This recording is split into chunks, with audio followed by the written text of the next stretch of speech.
Hello guys, I hope all of you are doing great. So today's topic is एस्ट्रोपल. एस्ट्रोपल जो define है वो evidence act में section 115 से 117 में लाई करता है और ये एक बहुत ही इम्पॉर्टेंट टॉपिक है. हमारे जितने भी लॉ रिलेटेड एग्ज़ाम होते हैं उनमें सभी में ये पूछा जाता है. ये दिया गया है चैप्टर 8 ऑफ एविडेंस एक्ट में. इसमें भले ही 115 से लेके 117 तक सेक्शन है, बट इसमें ज़्यादातर एक ही सेक्शन पूछा गया है जो कि 115. तो लेट्स गेट स्टार्टेड. सबसे पहले मैं इसका बेयर प्रोविज़न पढ़ूंगी, there after I will explain you people. तो एस्ट्रोपल जो कि सेक्शन 115 में दिया गया है, इसका बेयर प्रोविज़न कहता है when one person has by his declaration, act और omission intentionally causes or permitted another person to believe a thing to be true and to act upon such belief, neither he or his representative shall be allowed in any suit or proceeding between himself and such person or his representative to deny the truth of that thing. तो ये क्या बताता है? ये बताता है कि जब कभी भी कोई व्यक्ति किसी भी डिक्लेरेशन, एक्ट या ओमिशन के द्वारा किसी भी तरीके की डिक्लेयर करके किसी अपने एक्ट से या किसी अपने ओमिशन से, ओमिशन क्या होता है? एक्ट के जस्ट अपोजिट, जो आपको करना चाहिए था वो आपने नहीं किया, दैट इज़ कॉल्ड ओमिशन. तो जब कभी भी कोई व्यक्ति अपने डिक्लेरेशन, एक्ट या ओमिशन से, इन तीन ज़रियों से किसी दूसरे व्यक्ति को बिलीफ दिला देता है किसी चीज़ पर, और वो बिलीफ इस तरीके से दिलाता है कि अगला बंदा उस पे काम करे, यानी कि उस बिलीफ के ऊपर एक्ट अपॉन कर दे, और अगर वो आगे चल के उस बिलीफ पर एक्ट अपॉन कर देता है तो जिसने उसको ऐसा बिलीफ दिलाया है उसको आगे जाके फ्यूचर में डिनाई करने की जो अपॉर्चुनिटी है वो नहीं मिलेगी उस फैक्ट से.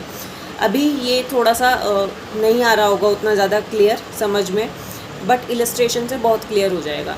लाइक मान लो कल कोई व्यक्ति है एक्स, राइट, और वो वाई को ये बिलीफ दिलाता है that certain land belongs to me, right, और वो वाई जो है उस बिलीफ पे चलते हुए जो है उस लैंड को ख़रीद लेता है एक्स से, जो कि एक्स की थी नहीं, बस उसने ऐसा रिप्रेजेंट किया कि ये सर्टेन लैंड जो है वो मेरे को बिलोंग करती है, so you can purchase it from me, और वाई जो है ख़रीद लेता है, राइट.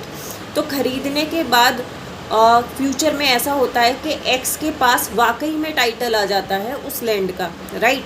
उसको पहले तो केवल एक्सपेक्टेशन थी कि टाइटल आ भी सकता है और नहीं भी, बट फ्यूचर में वाकई में वो टाइटल उसके पास आ जाता है.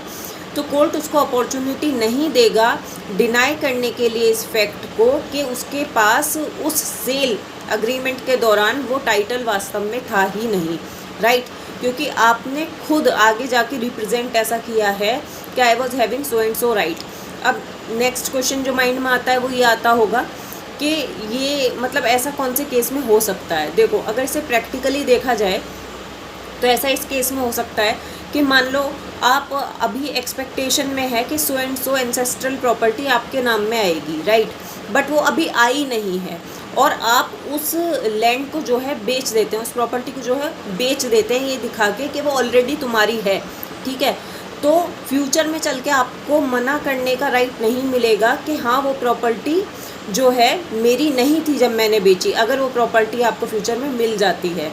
और ये ऐसा कैसे हो सकता है? ये ऐसे हो सकता है कि मान लो वो एंसेस्ट्रल प्रॉपर्टी का उस दौरान बंटवारा हो गया, राइट, या फिर जिसको भी आपको प्रॉपर्टी देनी थी उसकी डेथ हो जाती है, सो वो मोटो प्रॉपर्टी आप में आ गई, या कुछ भी ऐसी कंडीशन हो सकती है कि फ्यूचर में वो प्रॉपर्टी आपके पास आ जाए जिसका आपने पास्ट में ऑलरेडी सेल कर दिया है. तो ये आपको ऐसी चीज़ों को डिनाई करने से रोकता है. आई रियली होप ये जो वीडियो है आपको समझ में आ पाया हो कि एस्ट्रोपल एक्चुअल में होता क्या है. ये बहुत ही एक इम्पॉर्टेंट प्रोविज़न है, so do make notes of it, और अगर कुछ समझ में नहीं आता है feel free to DM me. I wish you luck for your future endeavors. Thank you. That's all for today.